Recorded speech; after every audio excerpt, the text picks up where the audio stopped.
Spencer, I think we have everyone who's in so far, and we can keep letting people in, but I'm going to turn it over to you. Okay, thanks, Tracy. Well, hello, everybody. Welcome. I am not Sam Fenderson, of course. Sam is she's traveling to a conference, so Sam asked me to step in here and lead us through a conversation about pre-employment transition services. I have a big smile on my face because I feel like this is another day at the office because I see at least four of my colleagues here on the screen, so that's pretty cool. So what may end up happening, Melanie, Mia, Courtney, Joe, is you may get put on the spot throughout this hour. Heads up. Okay. So what we're going to do today is talk all about Voc Rehab's pre-employment transition services, and I can I can do all of that. I can talk all about it, but there's multiple people here on this call that are actually on the front line delivering these services to students with disabilities. And so the four of you, I may call on you throughout this just to give a little bit of real life context of how you're using these five services in your schools with your students, which is what you do every day, right? So maybe you can think of a few examples in the background here. So I do have a PowerPoint. I'm just going to use it as a reference, and I would really like this to turn into more of a general open conversation. If anybody on the call today has questions, please feel free to just unmute and interrupt me and ask questions. I think once I start sharing my screen, it may be difficult for me to keep up with the chat box. So I'll take no offense to people. Just speak up and ask questions, and we'll just talk along the way. So with that, though, I am going to pull up my PowerPoint, just make sure everything's working here.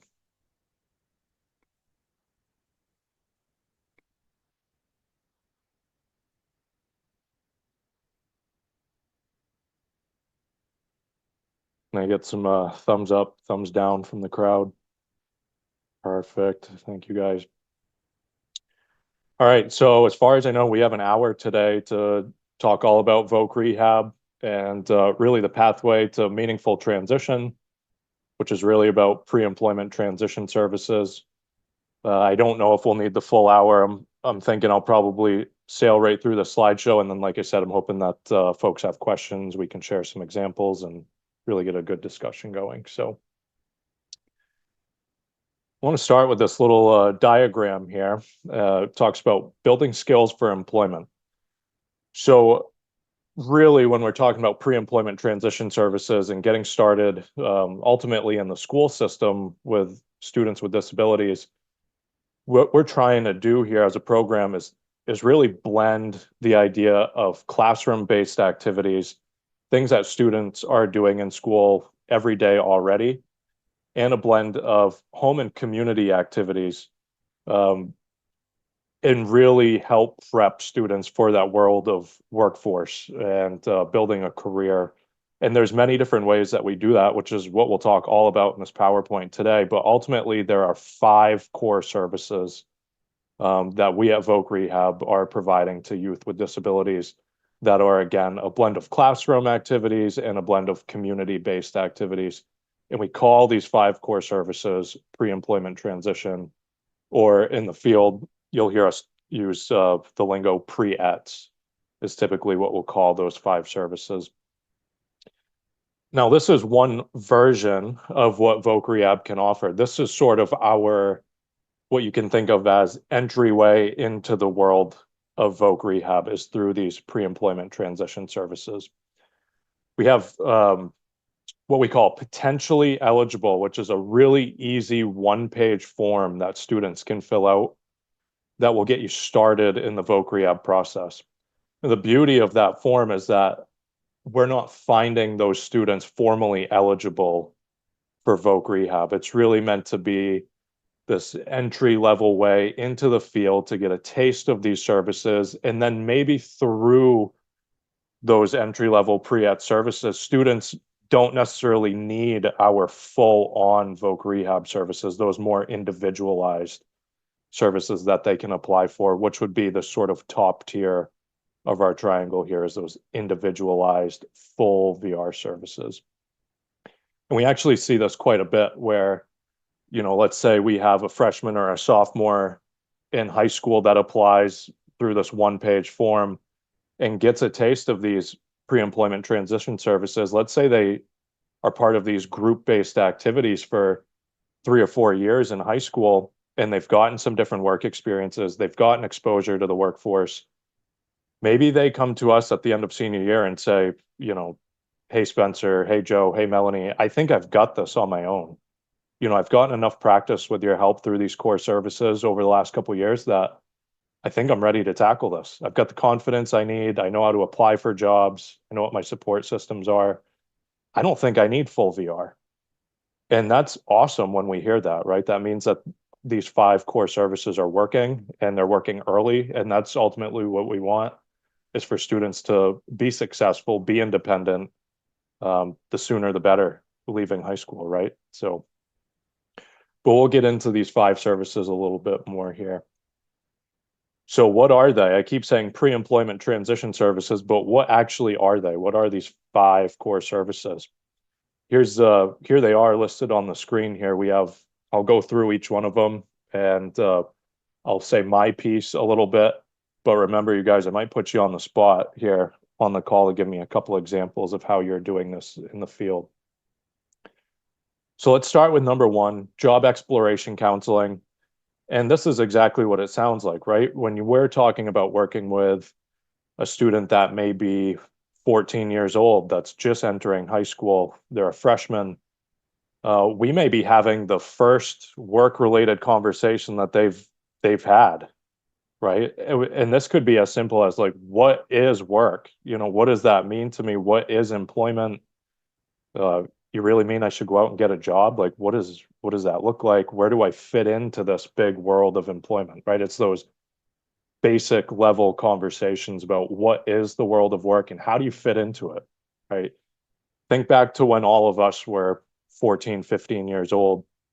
The idea of what we wanted to be when we grew up is probably very different from what we're doing today, right? And in some cases, maybe you knew at that age and you stuck with it, and here you are, and that's awesome. But like, if somebody would have asked me, if I was getting these services at 14 years old and somebody asked me what I wanted to do, I would have said I wanted to be a pilot.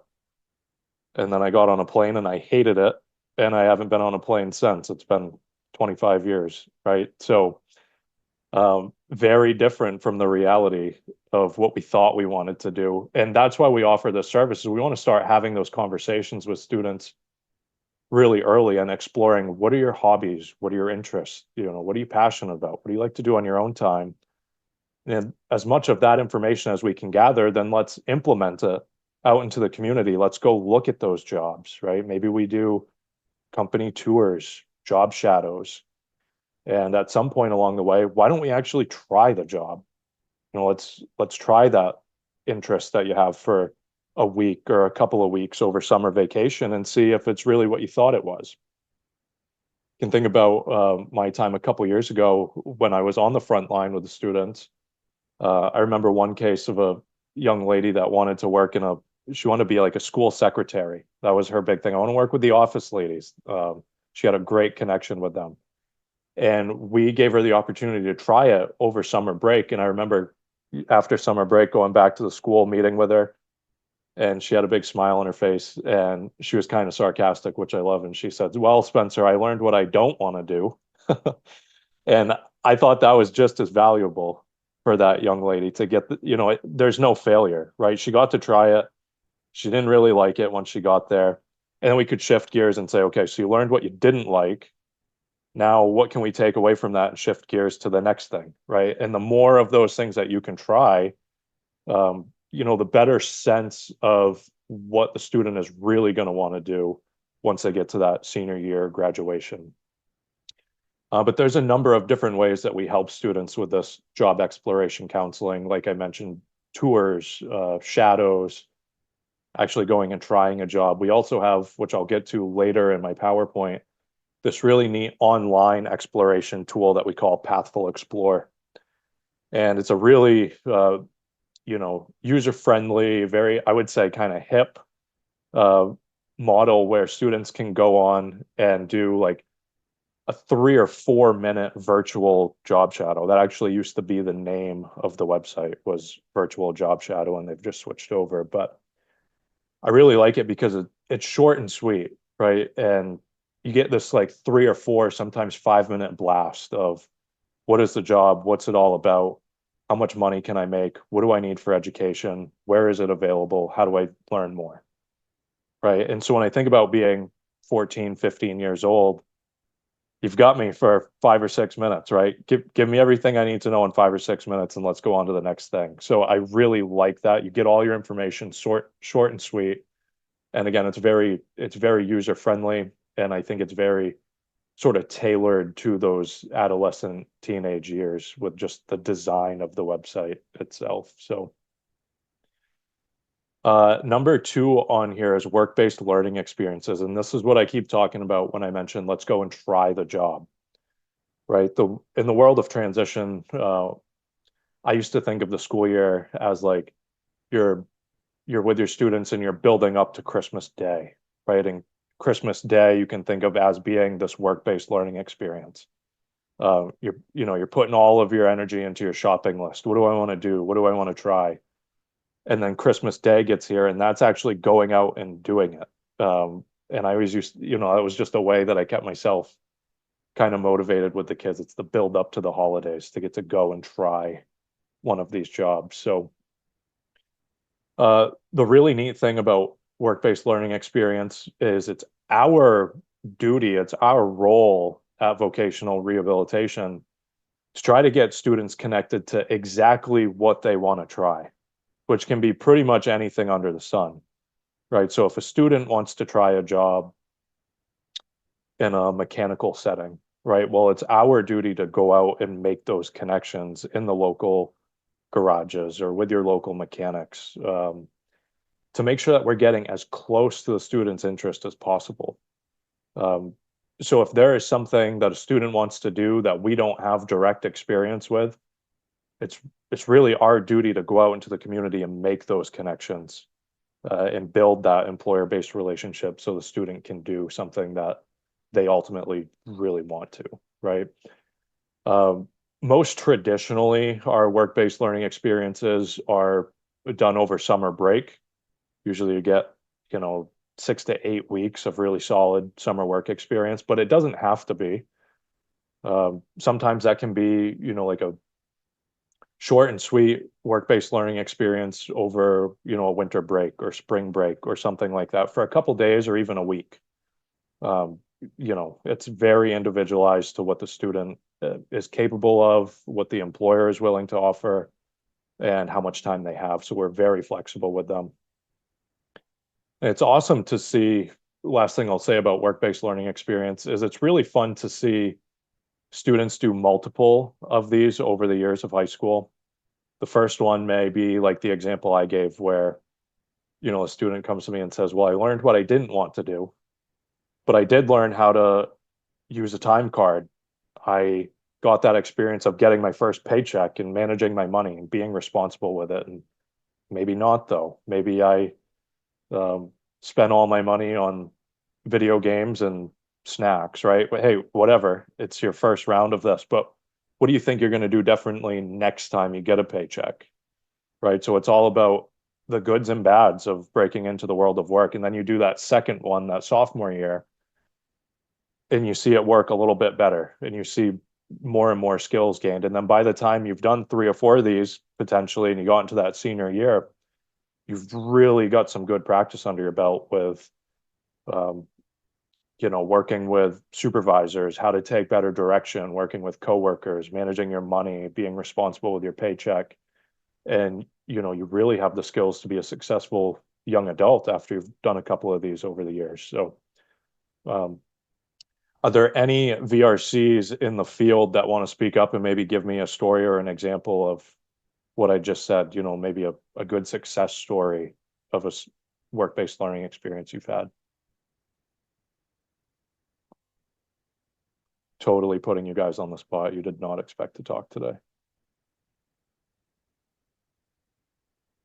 I have a young person that all he wanted to do was work at Shaw's and push carts. And he's a graduate, but we put him in a work-based learning experience, and he pushed carts at Shaw's, and he was so excited about it, absolutely ecstatic. And then he had an opportunity to try bagging, and he got to do that and really liked that. Unfortunately, the Weeble ended. We call it Weeble, and you know, there wasn't an opening for him right then and there. But he's also very excited about elevators. So the person I'm working with, the CA, the career advisor I'm working with, is gonna see if we can do a shadow or a tour in some elevator company, because that's really something he's interested in. Well, that is definitely unique, Melanie. Thanks for sharing that. That's pretty cool. Awesome. Thank you. All right, so there's a taste of work-based learning experience, or again, we seem to have acronyms for everything, like Melanie just said, WBLE, some people call them Wibblies, or we have acronyms for everything. Work-based learning experience. The third one that I'll go over here is called counseling on opportunities for post-secondary training and education. So this is really tailored towards that group of students that wants to go on to some version of higher education. Maybe it's a vocational training. It could be a traditional four-year college degree. It could be an associate's, on and on, right? But the service is in place to help students really explore what are those potentials for higher education, and how do I make the best choice for me on what school to attend? Where is the best place to get this level of training? And can we go see a couple of different colleges potentially, so I can picture myself there and see what the campus is all about, maybe meet some of the staff, learn what supports are available. If you guys remember, I mentioned that website, Pathful Explorer. Now, one of my favorite tools to use on that website is this compare and contrast model for post-secondary education. So students can actually pull up pretty much any school you can think of, and it'll give you all of the information about like cost to attend, what programs they have, class size. So it'll quite literally tell you like the average class size at, I'm going to make this up. I don't know this. I'm just giving you an example, but maybe class size at UMaine Farmington is on average 14 students to one instructor, right? It'll give you all that level of information. It will even give you the ratio of male to female students on campus. I mean, it is that detailed. Well, you can pull up a UMaine Farmington and get all of that good information. And then you can pull up, maybe my second option would be Central Maine Community College. Well, you can get that exact same information side by side.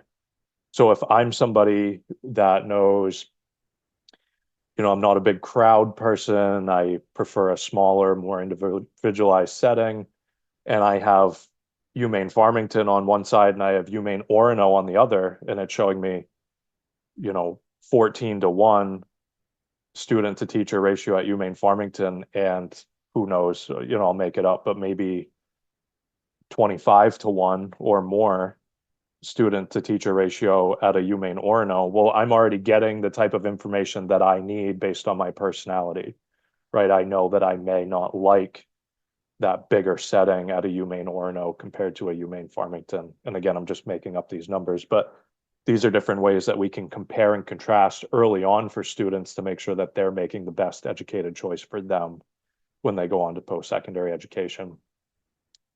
And the other really neat thing that it does too is it shows you can compare and contrast real costs of attendance. And I think it's great to have these really responsible conversations with students early on. Just we don't want to influence anybody to take what I'll say the cheaper route, right? We want people to go where ultimately they're going to get the best education for them. That's going to help them lead to that ultimate employment goal. But I do think the earlier we can help students understand, the financial decisions that they're making when it comes to post-secondary education, the better, right? So if you can get the same degree or the same entry into your employment goal at a community college for X amount of dollars versus going to throw something out there, a Thomas or a Bates for this much bigger cost of attendance, what is the more responsible thing to do, or what do you think you should do? What are you in a position to take out loans? Do you understand financial aid and what you're going to be offered, right? All of these conversations that we can have through the service are really just helping students make a better choice for themselves going forward. I'll talk about it in more detail later on in the slideshow, but one of the really neat services that we offer through counseling on enrollment opportunities is this thing called the college bus tour.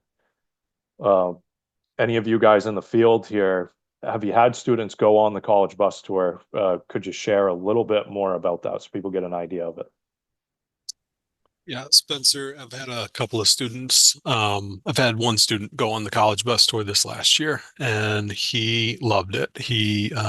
We do a northern tour, which covers a lot of the central Maine universities, and then all the ones in the more exotic areas of the state, and the southern tour, which kind of covers the central portion and those really popular southern universities.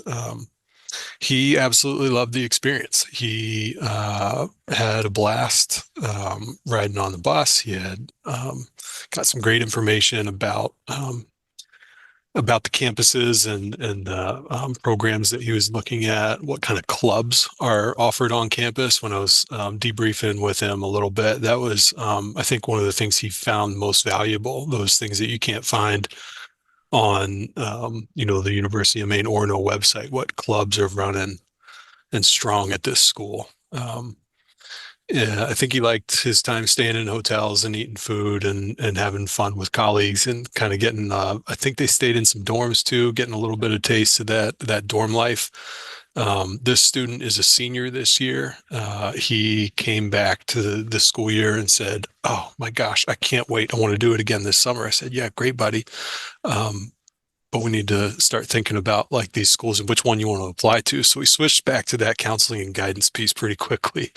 I just kind of took that as a testament to how good of a time can be had on those tours. Absolutely. Great example. Thanks, Joe. All right, number 4 here, moving on, we're going to talk a little bit about workplace readiness training. And again, I think this is a service that what we're doing is really in the name, right? It's the sort of umbrella style service that's helping students with, maybe we're talking about developing those soft skills that you need to be employment ready, right? Which could be something as simple as, how do I dress for a job tour or a job shadow or an interview, right? How do I interview? Maybe this is this big, and it is for any one of us, interviews are always nerve-wracking, right? You have a layer of anxiety anytime you're up for an interview. Well, how do I get prepared for that? What to expect at an interview? And maybe doing mock interviews even with a student. It's all of those things that students need to be ready for that first day, right? So how do I make a good first impression on people? How do I introduce myself? How do I build the confidence that I need to work with a supervisor, ask for help from a colleague, on and on and on. And I keep getting ahead of myself. We have another slide here that's going to talk about what I'll call kind of a perk that we have nowadays related to workplace readiness training, which is driver's ed. But I'll save that for another slide. And lastly, we have instruction and self-advocacy. And so with this, I think about all of the things that students need to be doing to build that confidence to advocate for themselves, ask for help, and really be in the driver's seat, right? That's the ultimate goal of Voc Rehab in general, is to make sure that our clients are in the driver's seat of their own success. And so when I think about instruction and self-advocacy, this could be the best example that comes to my mind is helping students be maybe in the driver's seat of their own IEP or 504 meetings, right? I remember working with students back in the day, and I would get invited as a support to go to their IEP meeting, and I would ask the student, are you ready for your IEP meeting? Do you know what they're going to talk about? And a lot of times students would say, "Spencer, what is an IEP meeting? Like, I have to go to that, right? Isn't that something mom and dad go to for me?" Which I hear all too often.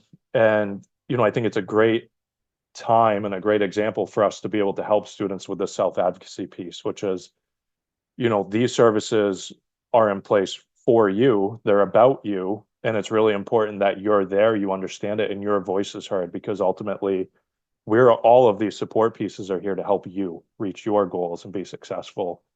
So you really need to be present and be in the driver's seat of those. So I think about leading IEP meetings. I also think about, there's a lot of examples where students, for whatever reason, kind of find it taboo to go into the guidance office and ask for help with any number of just daily things in the school system. And so to me, self-advocacy could be, hey, I really want to schedule, or I really need help with doing FAFSA, right? Which we can help with, of course, but that's something that our guidance counselors in the school systems are doing every single day with students. So, I'll ask, have you ever asked to meet with guidance to talk about FAFSA and how to apply for it? No, I haven't been. All right, well, let's take a walk down the hallway. I'll go with you. I'm going to introduce you to your guidance team, and I'll show you how you schedule a meeting with them. It's going to be great, right? So it's sort of that I'll help you along the way, but I want to show you how to best connect to the services that are already in place for you. It's that self-advocacy piece. So those are a few examples of that. I could keep going about these for our whole hour, and I've already taken a half hour only on slide 3, but that's the big gist of these 5 core services. And I want people to know that these are available to students ages 14 to 22. Again, it's very easy to apply to engage in these 5 services. It's this 1-page referral form. The form's great because it serves a dual purpose. It gets them started with us in the sort of group-based setting, but it also serves as a release for the school. And there's a bit of a questionnaire there. I believe there's 4 or 5 sort of yes, no, maybe style questions about how much of these things are you confident in, not confident in, what do you really think you need help with, right? So when students fill that out, it helps us going into those first couple meetings really gauge where do we need to start and what's the focus points with the student. Ultimately, these 5 services are meant to be implemented in a group setting in the schools.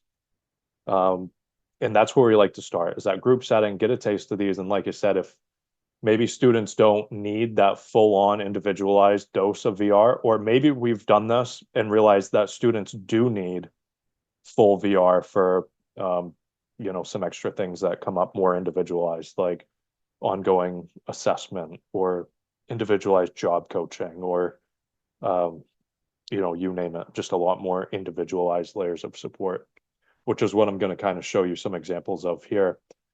Now, not all of these things are required for full VR, like vocational guidance and counseling. Joe used that phrase in his example about the bus tour, but every student or every adult, no matter who we work with in the world of voc rehab, our core service, it's in our names, right, is to provide vocational guidance and counseling. This is your everyday conversations with your counselor. It's your could be your short and sweet phone calls like, hey, did you have that interview today? How did it go? Do you feel good about it? Do you need any help? Do you want to debrief, right? It's those check-ins, but it's those more formal sit down, let's talk about your future, let's make a plan. What kind of help are you going to need, right? It's all of the above. Sort of any layer of check-in that we have with our students is considered counseling and guidance. Career exploration, we've sort of talked about that, work-based learning as well. But then you get in here to some more individualized services, like I said, job coaching. So not every student is going to need job coaching. And in fact, we want to work really hard to find ways.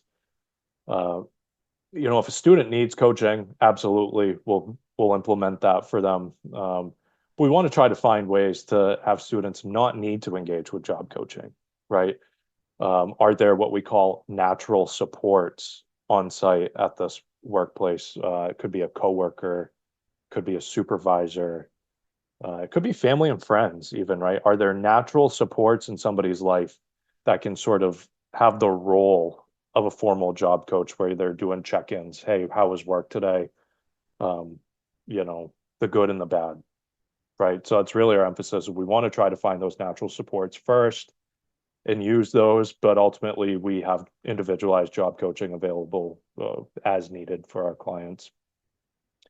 Assistive technology, self-employment, right? So any job goal is really on the table for our clients, including self-employment. It's quite a process, I'll be honest. It's a lengthy process to help our clients with self-employment, but we do have that option for people that really want to go down that road.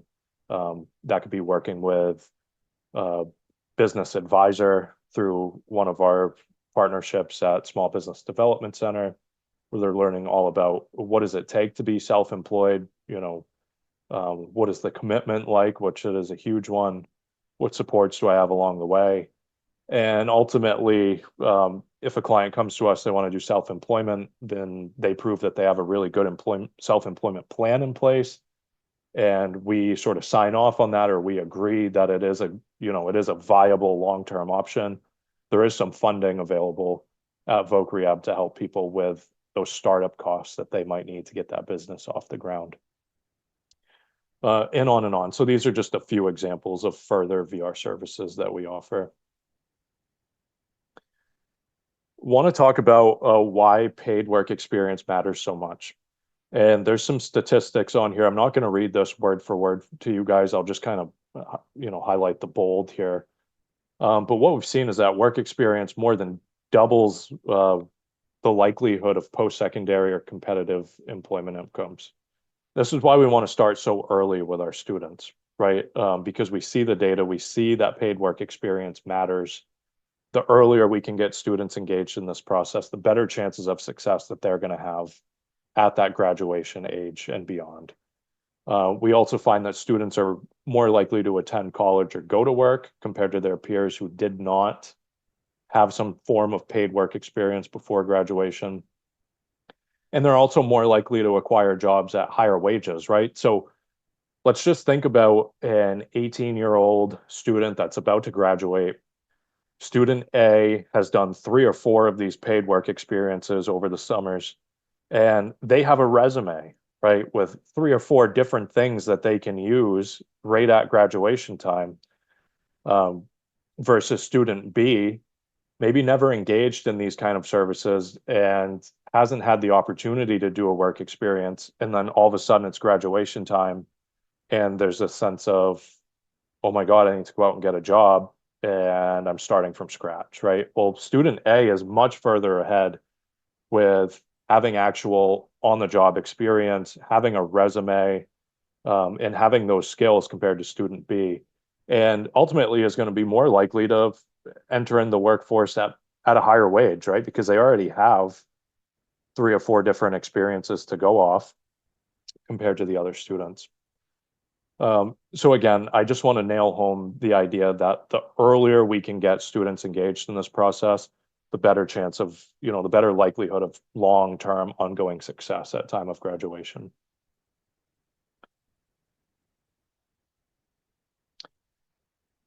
All right, so one thing that a lot of people don't realize that I want to make sure I nail here is that there is a Voc Rehab counselor assigned to every single public high school in the state of Maine. A lot of people don't realize that. And so this link, and I know that Titus told me that she would send this PowerPoint out to all of you in attendance after the fact. This is a clickable link, and it has an updated list of who the transition counselor is for any school in question. Maybe it's a school that you work at, and you want to engage or get your students engaged in these services. You can get a name and sort of a directory of who to talk to from Voc Rehab from this link. But again, it's really neat. There's a VRC assigned to every single public high school in the state. And if you're not sure who that person is, yes, you can follow this link, but also you can go into school. And I'm pretty confident that if you went into either the special ed department or even the guidance office and just said, hey, I'm interested in Voc Rehab, or I'm interested in having a talk with the VRC assigned to the school and what type of services they have going on, either of those places should know exactly who the VRC is at that school, either special ed or guidance are typically our go-tos in the school system. They're who we tend to spend most of our time with in the school. So don't be afraid to ask your guidance office or special ed. And this second link on this slide here is the link to that one-page referral form that I keep mentioning to be able to engage in these 5 core pre-ed services. And any student that receives special ed services, 504 or IEP services is who are sort of aiming to enroll into these pre-employment transition services. And this is the link right there. So I want to talk about just a couple of other opportunities that Voc Rehab has going on. Apprenticeship is a huge partnership of ours. We have a colleague of ours, Amanda Muller, who is the apprenticeship navigator for DVR.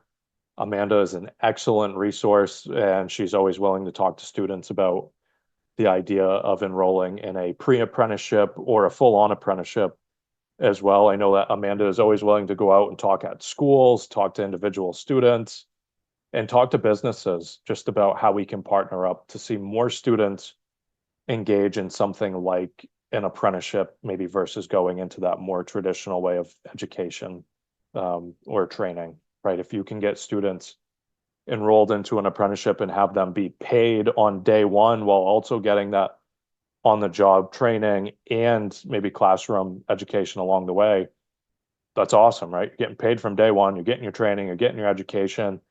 And almost always by the end of the apprenticeship, students are guaranteed an increase in pay and sometimes an increase in title as well, right? So what a pathway to get students engaged in earlier on. So anybody on the call today, if you have more questions about our relationship with apprenticeship and you want to talk to Amanda, please don't hesitate to reach out to me and I'll make sure you guys get connected to Amanda directly. Extended learning opportunities is another really good sort of partnership that we have in place in some schools.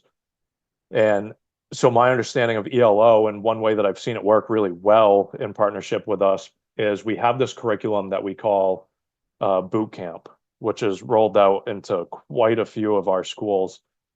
And we have a whole slide about boot camp, so I won't go into huge detail about it.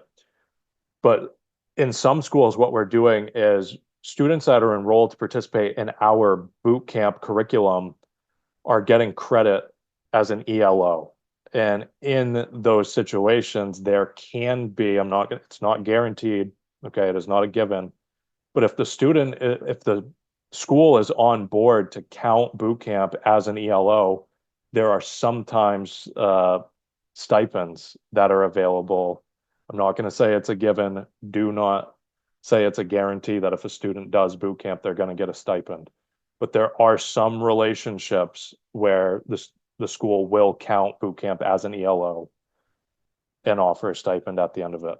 We'll talk more in a little bit. But we also have things like Windmills, which is a training program where schools or employers can learn more about just how to work with folks with disabilities and disability awareness, how to be a better employer, right? How to be more aware of people with disabilities and how to best serve them in the school system and in the workplace.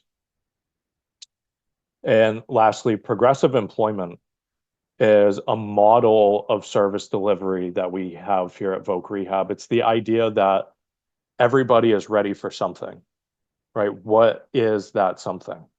So maybe we've worked with a student that has done a number of job shadows, has done some company tours, and there's a lot of anxiety around the idea of the world of work in general, right? Or doing these tours, doing job shadows.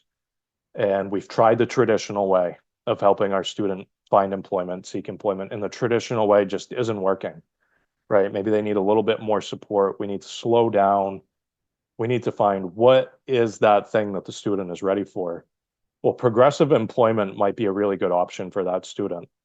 It's sort of this way that we can slow down, we can take a break from the traditional way that we job develop, and we can find what is that student ready for, right? Because everybody that wants to work is ready for something.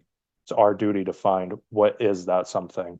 And that's really this idea of progressive employment. So Pathful Explorer, you guys have heard me talk about that for a while already today, but again, really user-friendly platform that our students are eligible to use. It has short and sweet virtual job shadow videos. It also has things like skill building videos, life skill videos. In fact, last time I looked, I want to say there was maybe like 300-ish different life skill videos. And this could be, how do I get along with my coworkers? How do I start my own bank account? How do I use a debit card? How do I manage my money, right? All of these general daily life skills that our students need. There's 300 or more short and sweet videos just to get tips and tricks on all of those topics. On Pathful Explorer, we can also design our own curriculums per student. Maybe we could design a curriculum all about job exploration, and we can put together different, we could do a short lesson where they watch a video, they do a practice assignment, and then we could take a quick quiz on what did you take away from that video and that practice assignment. So it's a really versatile website that we can use for exploration. All right, so I kind of dangled this carrot for you guys when we were talking about workplace readiness training, and one of the perks that we have now under that service is we can actually pay for driver's education for students that are participating in these pre-ed services, which is huge, right? We know how much of a barrier driving and transportation is all across the state of Maine. Probably one of our biggest barriers that we run into in trying to help our students is transportation.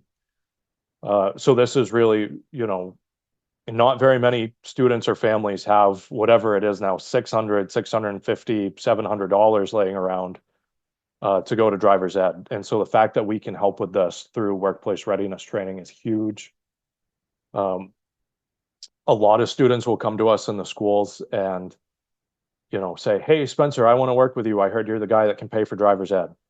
And so I try to be really careful about, that is something that I can help you with along the way. But, I don't want students to come to us just for the fact that we can pay for driver's ed. I want to see some engagement in, hey, I want to build skills towards employment. I want to work with you and explore careers, and I want to try some of these things. But, oh, by the way, I really need help with my driver's license too. And then I say, I can do that for you. I can help you. But we don't want to really be known as like the driver's ed people, which we can be sometimes in the school. There's a lot more to it. So I really want to see some engagement in the process before we do driver's ed, but it is something that we can help with, and we're happy to do that.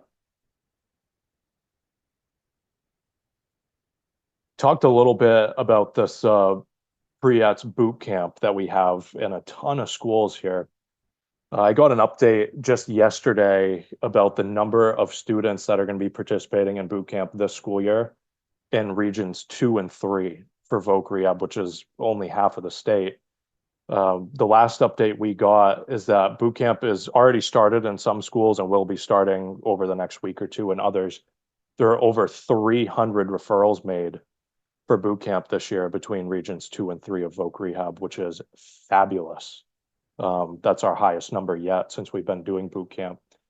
And the idea of boot camp is it's typically a 20 to 22 week, in most situations, curriculum where our CRP partners at Goodwill are going into the schools with, side by side with us, and they're providing a curriculum that covers all 5 of these services that I mentioned to you all today at a very in-depth level, right? So they might meet weekly for 45 minutes to an hour with a group of students and cover a lot of detail within all 5 of these services that I mentioned today. So job exploration, workplace readiness, college and post-secondary training, self-advocacy, on and on and on.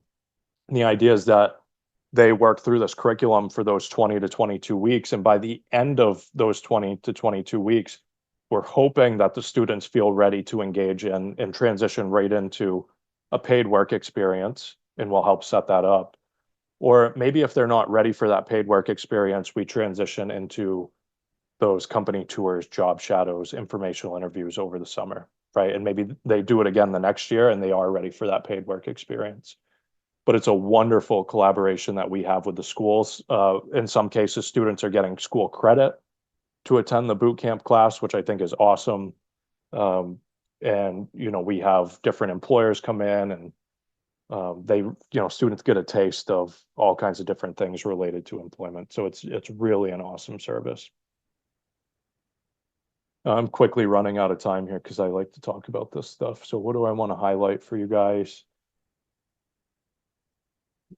Different summer opportunities that we have. I talked a lot today about summer work experience, but there's other things. For example, like Joe mentioned, college bus tour. Now on my screen here, you guys are going to see dates. I would just want to let you know that this is last year's PowerPoint. These are not the dates for the, you know, this upcoming 2024 college bus tour. But what I'll tell you is that we usually get the dates for the next summer's college bus tour.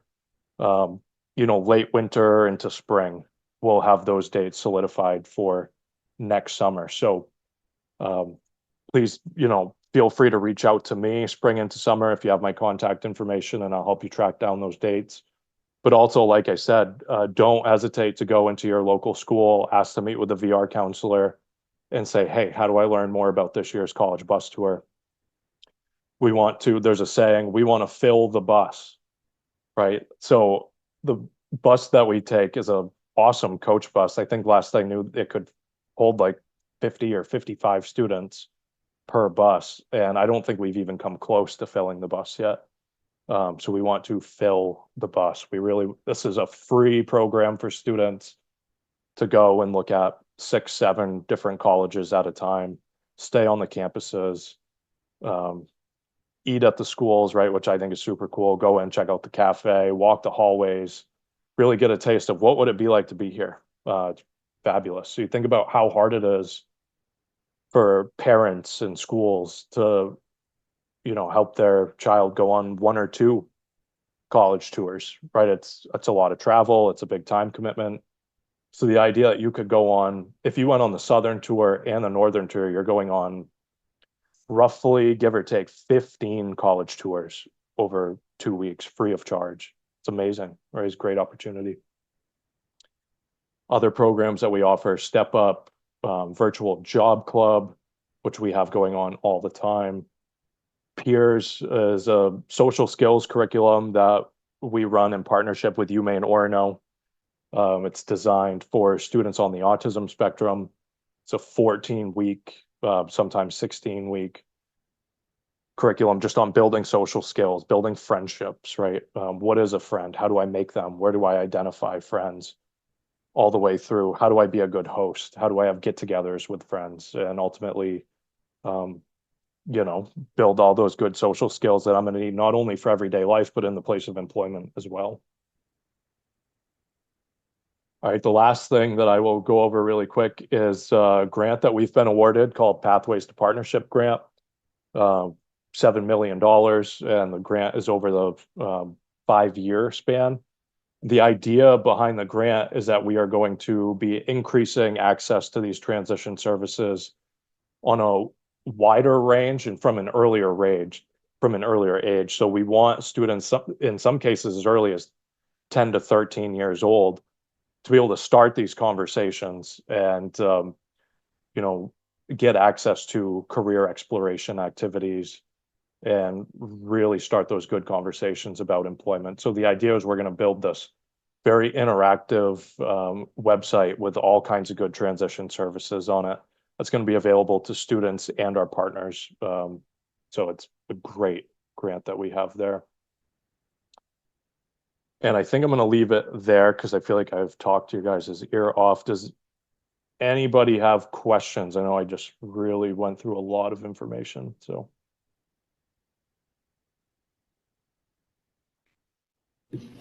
Could you re-show the slide with the dates for like the Step Up and the bus tour really quick? I started to write them down. I just want you to know, Kelly, that this is these dates are for this past summer. Okay, so if you're writing them down, they're not going to be exact for this coming summer. So if I contacted like my local our Voc rehab person, like, and just said I wanted more information on this upcoming summer's bus tour and the step up, they would probably be able to give me those dates. They absolutely would, Kelly, and I'll just give you a heads up that usually those dates are solidified. Like I said, I mean, I would say like late winter into early spring. We try to have those dates absolutely nailed down so we can spread the word. Okay, thank you so much. Absolutely, Kelly.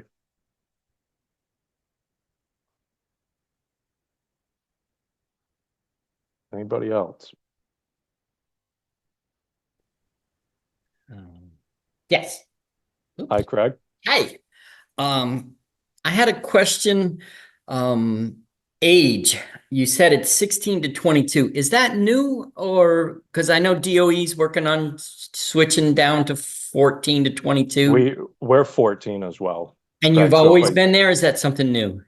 yeah, for quite a while now. 14 to Okay. 22 is considered transition age for us, and then our services continue after the age of 22 as well into adult-based services. So it's really 14 to any age.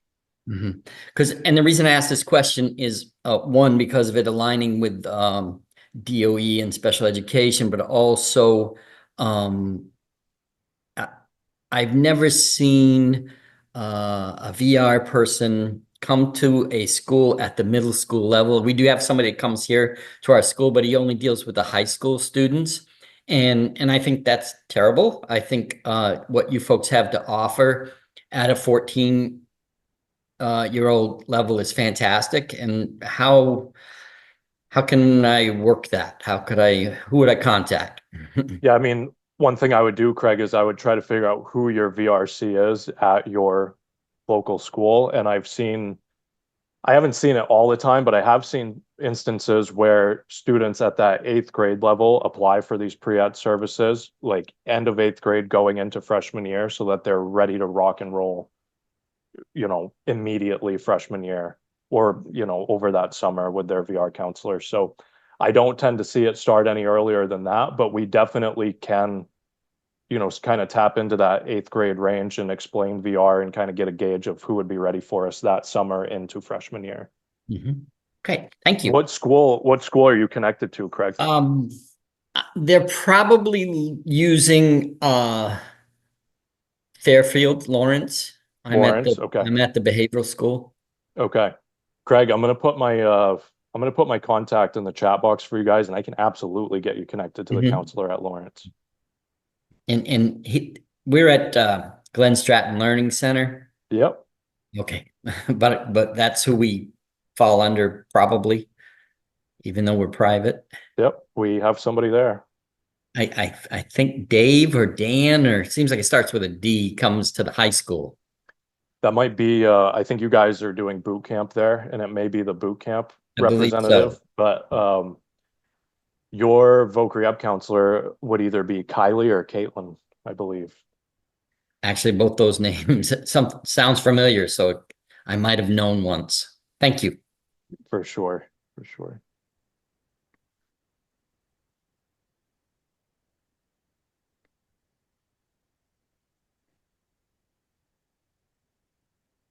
Anybody else? Questions, comments?